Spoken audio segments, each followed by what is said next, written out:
Tonight on Market Call, we've got David Burrows, president of Barometer Capital Management. He'll be taking your calls and emails on North American large caps.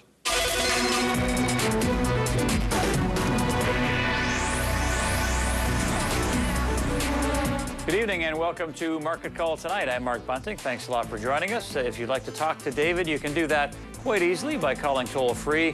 The number is 1-855-326-6266. Or, of course, you can send an email to marketcall@bnn.ca. Good to see you. Good to be here, Mark. I won't even try to sum up these markets. They're unusual, to say the least. What's your overview right now?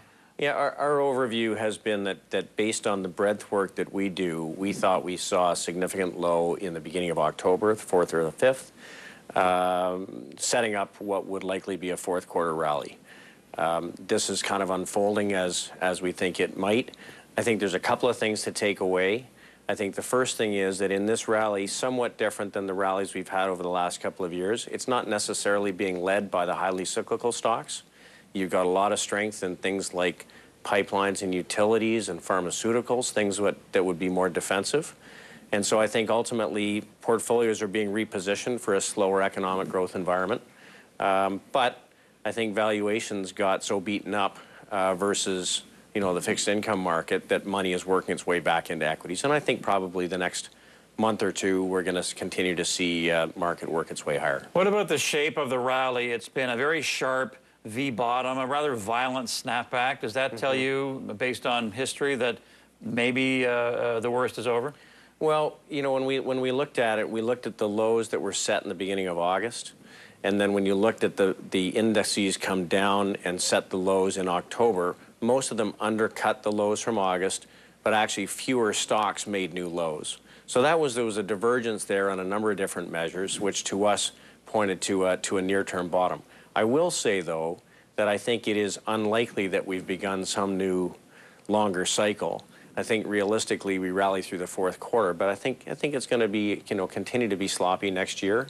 And I think that people want to continue to work their way more towards yield, more defensive positions as we go through this period. Right. You mentioned three of the sectors that are working. What's working for you right now? Well, we focus on market leadership, and that changes. If you look at our portfolios, even in our straight equity portfolios, we're close to 25% in pipelines and utilities and energy infrastructure.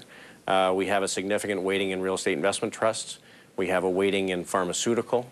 We have a weighting in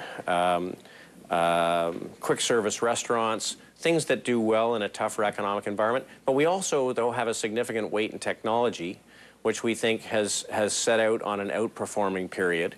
And on a relative basis, technology is performing very well relative to the rest of the market. Netflix and Amazon notwithstanding, I guess. Yeah, notwithstanding. Now, I'm specifically talking about software companies, where there are long-life contracts, and companies seem to be willing to pay for productivity.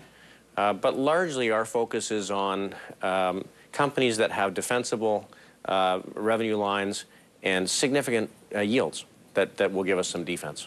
All right, David, you've given us some good ideas already, and we'll get a lot more over the next course of the hour or so.